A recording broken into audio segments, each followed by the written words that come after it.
Hi guys, ఒక mini blog తో నేను మీ ముందుకు వచ్చేసాను. ఈ రోజు యూకే లో ఓవర్ ఫార్మ్ మార్కెట్ ఎలా ఉంటుందో చూసేద్దాము. మనందరికీ ఇండియాలో ఫార్మింగ్ ఎలా ఉంటుందో తెలుసు. యూకే లో ఎలా ఉంటుంది, ఏంటి, వాటి నుండి వచ్చిన ఆర్గానిక్ ఫ్రూట్స్ అండ్ వెజిటేబుల్స్ ఎలా ఉంటాయో చూద్దామని వచ్చేసాము.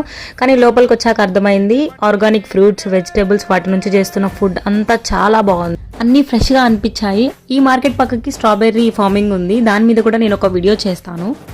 ఇక్కడ ఫార్మింగ్ వీళ్ళు 1982 నుండి చేస్తున్నారంట. ఇక్కడ ఫ్రూట్ జ్యూస్ అయితే మన ఓన్ గా మనమే ప్రిపేర్ చేసుకోవచ్చు. హెల్త్ కి కూడా చాలా మంచిది. Fruits, vegetables, juice, ground nuts ఇలా కాకుండా మనకి మీట్ కూడా మనకి ఆర్గానిక్ అండ్ ఫ్రెష్ అని దొరుకుతుంది ఇక్కడ. సో గైస్, ఈ farm market address and details నేను డిస్క్రిప్షన్ లో మెన్షన్ చేస్తాను. ఈ లొకేషన్ గ్లాస్టర్ కి దగ్గర ఎవరైనా గ్లాస్టర్ లో ఉంటున్న వాళ్ళు అందరికీ ఈ లొకేషన్ తెలిసే ఉండాలి. ఇన్ కేస్ తెలియకపోతే ట్రై చేయండి. ఎందుకంటే అందరికీ తెలిసిందే ఆర్గానిక్ ఫుడ్ మనందరి హెల్త్ కి చాలా మంచిది అని.